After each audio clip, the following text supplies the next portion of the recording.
Hi guys. This morning I listened to a webinar that was like a discipline specific test guide kind of thing. And they also sent me this email. I don't know if you got an email from them.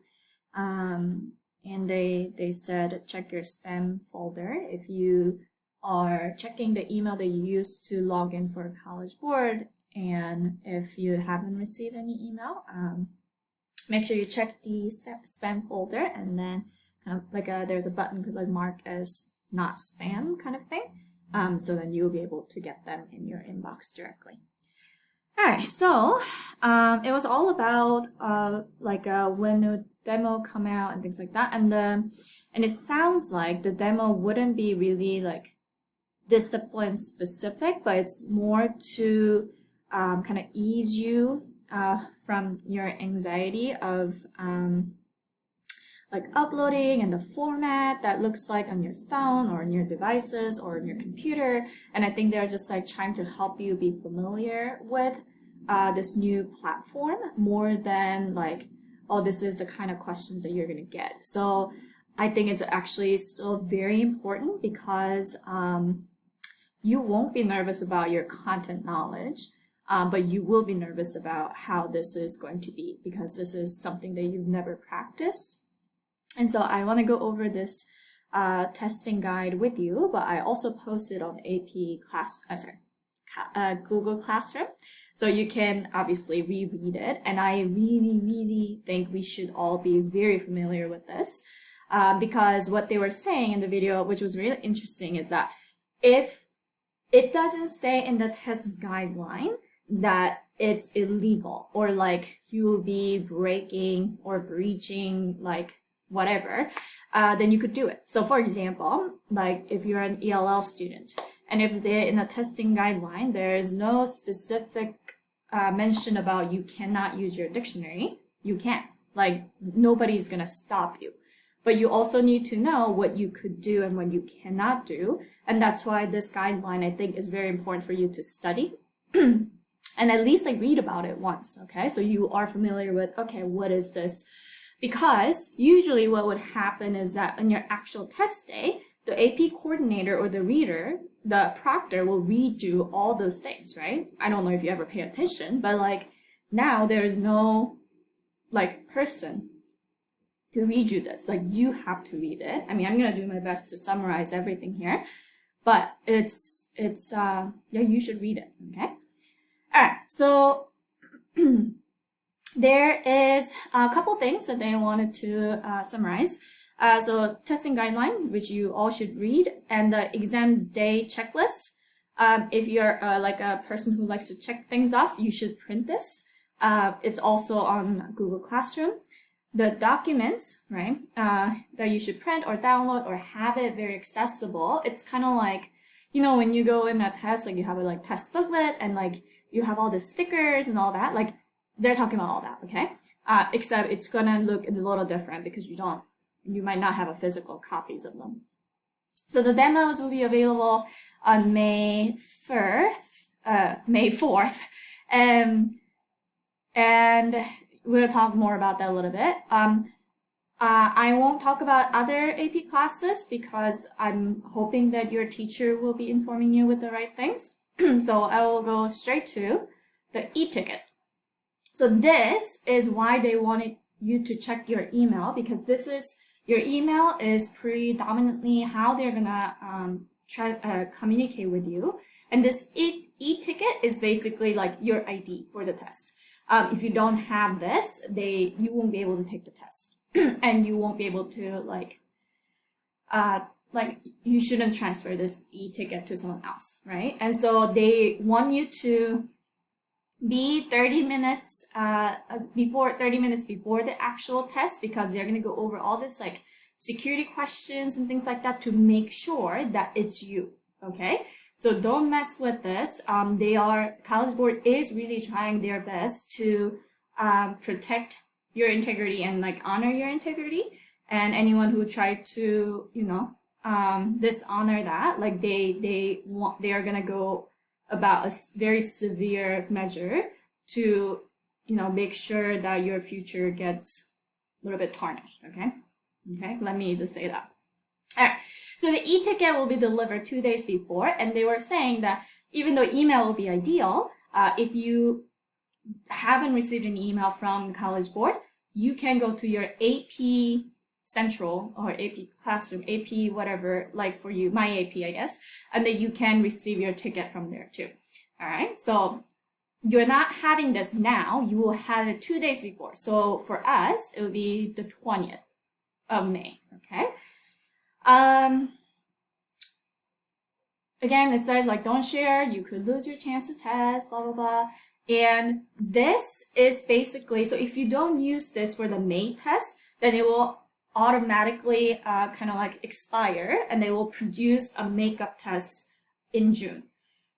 Again, I don't want you to not take the May test unless something or unfortunate happens that you just can't take it, because whether you got really sick or whatever, because I mean, for many reasons, like makeup tests, then you will be actually like prolonging that time of studying even longer. And we've been already reviewing for like full month and a half, right? And you might think that like, oh, more review time, better. No, like your mind gets tired. You, like everyone else is now having summertime, and then you are still studying for this thing. Like, it's not going to be good, okay? Think of the June makeup test as like, if something truly goes wrong during your May test, then you have like it's an insurance, okay? Think of it more of that, not as like, oh, I have another chance, okay? All right.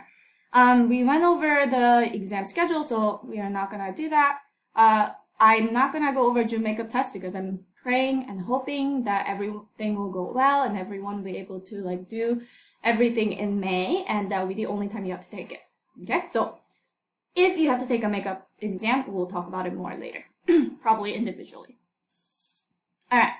All right, what to expect on this year's exam? I don't think this is really important.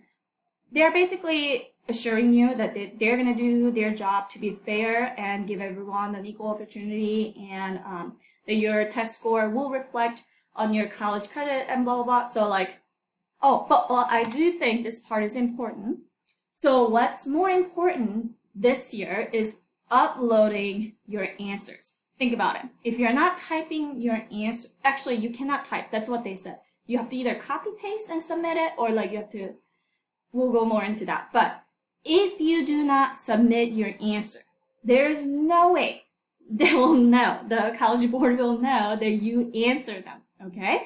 So even if you can't answer all the parts, submit before the time ends, okay? Because time is the key. I think one thing that is very stressful about this test is like time, okay? Because nobody, like, it's not a human measuring the time, it's the computer. Like, they're gonna be exact. So that's why on your weekly FRQ quiz, I don't want you to go over your time, okay? You might not be able to answer everything, but you should not go over your time because you are making a terrible habit for yourself. I might have grace on you, they won't. And your computer won't, and your device won't, okay? So make sure you take every opportunity that you have for this timed quiz as like a mock test, okay? Because like I said, like the content knowledge isn't the problem. It's not going to be a problem for you. Like especially we have another like 20 days to review all this and continue to solve the problems. You be an expert in this class, like in this like content area, okay? You need to now fine tune all your other skills. Like, can I manage my time? Is my device working well? Can I upload things? Like, you know, those things, okay? Let's see. All right, so these are the three options they gave you. Copy and paste a typed response, attach a typed response, or take a picture and then attach the typed response, okay? They don't recommend the third option as much, just because like it takes more time, because you now have to take a picture and the picture has to be very visible. Like your handwriting has to be very like a readable, like it shouldn't be fuzzy, and like then you need to like email to your other computer, or like you need to like somehow upload it from your phone and all that. So we might want to just practice one or two options. Another thing that they mention is that you don't have to go with the unified option, like method of writing your answer. Like part A, maybe you chose to copy and paste your typed answer. Part B, maybe you chose to like attach the typed response. Maybe part C, you decide to take a photo and whatever. Like they don't care how you do it, but these are the three options you have, and you can choose whatever you want for whichever question that you see fit. Okay. All right. I'm not gonna go over this one as much because I think you can read about it. I'm gonna go over this one. So let's say you're attaching a document and then click submit. Okay.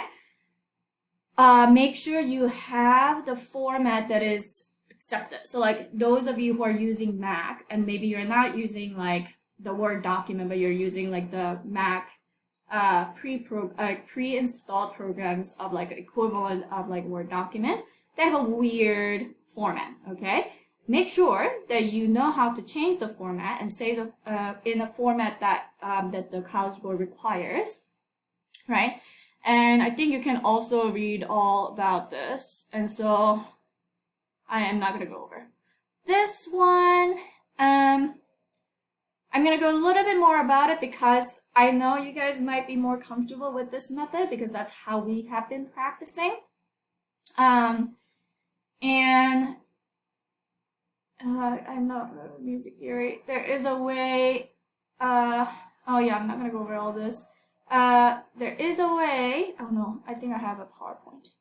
So like this, you have to like write the page number because I don't know if you know it, but whenever I see it on a Google Classroom, sometimes all your answers are mixed up. Like there's no order in how you uploaded your picture.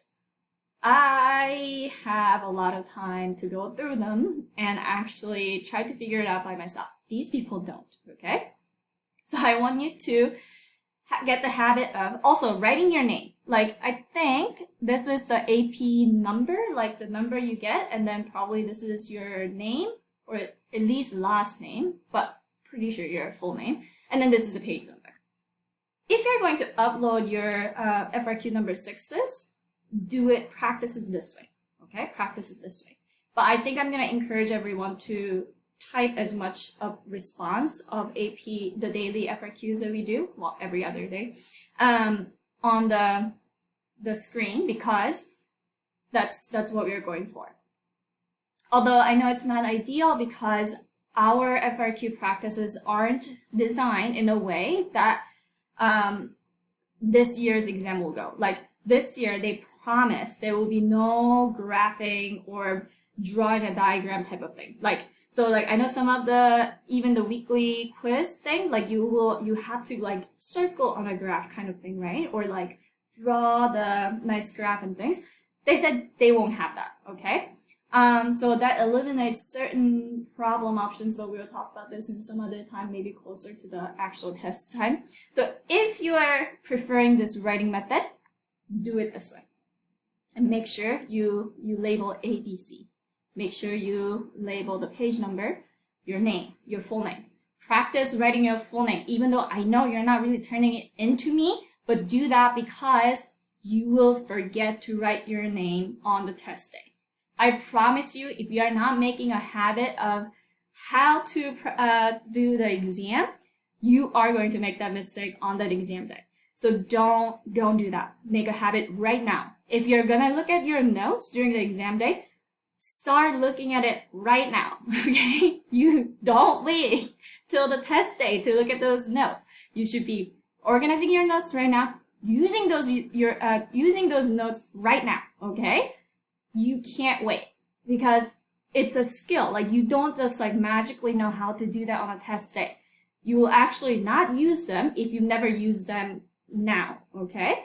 You will only use it if you made a habit of using it and know when to use it, how to use it, where to find your stuff, okay? So start now. My time for this video is over. I will probably make part 2, but read this guideline, okay?